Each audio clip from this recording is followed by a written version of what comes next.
It's 2022, and at this point nobody really knows what's in store. Hopefully it's better than whatever that was. You kind of really sucked. Therefore, I won't be making any New Year's resolution or channel goals videos because I like to switch up the content I make on my channel, so I'm probably not gonna follow it anyway. At least that's the excuse I give for when I don't meet my goals. But what I would like to do is look back on some of my favorite books that I read in 2021.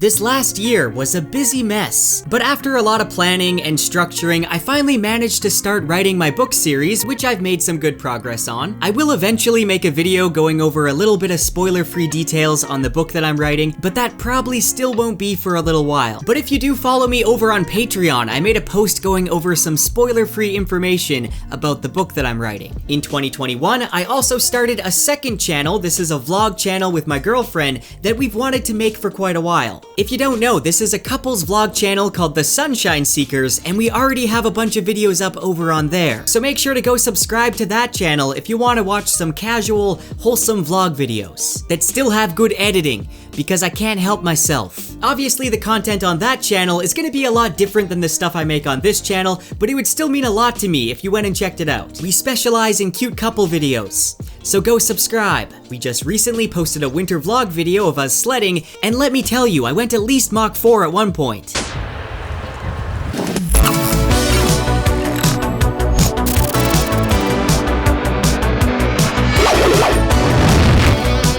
I'll have a link to the second channel in the description. Anyway, I also read a lot more books than I thought I did this year. I thought it was a pretty poor reading year for me, and it kind of was, but there was still a lot more books that I read than I thought. A lot of these I did listen to in audiobook format. Now, just to clarify, these are not necessarily books that came out in 2021, these are just books that I read in 2021. But first, some honorable mentions. Hard-Boiled Wonderland and the End of the World by Haruki Murakami. I'm still in the middle of reading this one, so it doesn't quite make the list, but I am enjoying it. It's bizarre, it's mysterious, it's funny. If you like magical realism, then I'd recommend it. The Book of the New Sun, Volume 1, Shadow and Claw by Gene Wolfe. I am only a handful of chapters into this one, so I can't really put it on this list, but from what I've read so far, it's pretty incredible. I'm really enjoying this book. The whole reason I picked it up in the first place is because the main character has a very similar sounding name to the main character in the book that I'm writing, and that alone was enough to make me interested. This is a book I know I'm gonna make videos on, so I might as well mention it.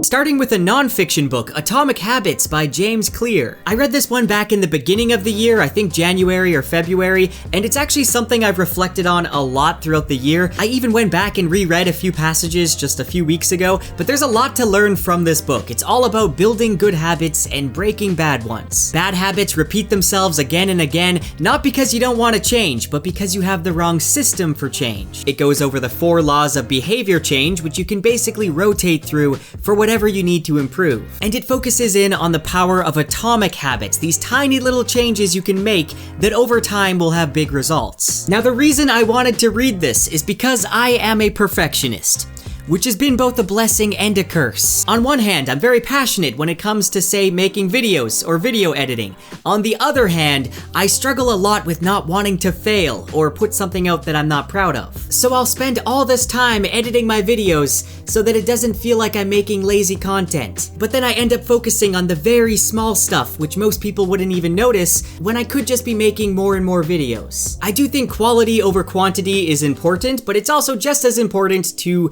get something out there that you're not 100% happy with, or else you're just never gonna be happy. And honestly, I do feel like perfectionism has hindered my channel from growing as much as it could have, so this is still something I'm working on. But Atomic Habits really helped me put all this into perspective, and I'd recommend this to anyone who's wanting to change any aspect of their current lifestyle. Even just some small daily improvements can really help if you're consistent and patient enough. I actually borrowed this from my girlfriend's dad, and it wasn't until filming this video that I remembered that I haven't given it back yet. I will give it back I promise. Surprisingly, the only Sanderson book on this list is Steelheart. This is book 1 in his young adult Reckoner series. Steelheart takes place in a world where 10 years ago a mysterious burst in the sky gave ordinary people superpowers, and they came to be known as epics. The only thing is that all the epics ended up becoming evil. In Chicago, an epic named Steelheart took over, and we follow a boy named David whose dad was murdered by Steelheart. And so David has spent his life studying the epics so he can get revenge. He ends up joining a group of rebels known as the Reckoners who assassinate epics, and I love how Sanderson gives sort of a realistic twist to the whole superhero idea. In reality, most people given incredible powers would end up doing a lot of bad things, and that's what we see here. I really enjoyed book 1 and I can't wait to read more in this series. If you're looking for a fun young adult series about superheroes gone bad, then I'd highly recommend this one. The Slow Regard of Silent Things by Patrick Rothfuss. Now this was a reread, but I wanted to mention it anyway. You guys all know that I love the Kingkiller Chronicle, and this is a spin-off book that not everyone is going to enjoy. Even in the author's foreword, it says that you might not want to buy this book. It doesn't really add anything new or advance the plot of the Kingkiller Chronicle, but it does follow a beloved character named Ari, who happens to be one of my favorite characters in the series, and it's just kind of her day-to-day life. It's got a little bit of purple prose or flowery language. It's very poetic, so it's not really going to be for everyone, but I kind of love it. Rothfuss really has a lot of beautiful lines in this book, so if you haven't read it yet, but you've already read The Name of the Wind and The Wise Man's Fear, then I'd recommend giving this one a read, as long as you love Ari and you know what you're getting into. Don't go into it expecting to find out what's behind the 4-plate door or in the thrice-locked chest. Those are mysteries that keep me up at night. The 5th Season by N.K. Jemisin. I found this one in one of my bookshop adventure videos, and I mentioned it in my spring recommendations video. I haven't read any further into this series since I read it, but the first book was kind of a breath of fresh air. What I love about fantasy is there's no other genre that allows this much freedom and creativity. And while it is a genre that's filled with overused tropes and cliches, occasionally you find something that just feels new, and the 5th season definitely feels new to me. Not saying it doesn't use any tropes, it's kind of impossible to do that, but it feels new. Jemisin blew me away with her world building and beautiful writing. It's the tale of an alternate Earth called the Stillness, which is plagued by constant seismic activity. This leads to frequent near-extinction events called 5th seasons that keep humans on their toes. I always enjoy the lost history trope, and here there's lots of evidence of past civilizations, with ruined cities all over the place and incomplete stone lore handed down from earlier generations. Not to mention, there's strange obelisks that float through the atmosphere and carry some unknown purpose from a previous civilization. This is a fantasy that doesn't rely on the classic medieval Europe setting. People in this world value survival above all else. They believe that the Earth hates them, and they've organized their society to make sure some of them will make it through the years of darkness, famine, and poisonous air and water. However, among them, there's people who are able to control the earthquakes, and these people are hated and shunned. There's also another sentient species of strange creatures of stone whose motivations are unknown, and they feel truly alien. You get the feeling that this could be our world. This could have been like our world at one point, but then something went wrong, and it was forced to change and adapt, and this is the result, the stillness. The writing is something that can take a while to get used to. For example, there's a part of the narration that's told in second person, but I did find myself to get immersed pretty quickly. I should probably pick up book 2 at some point.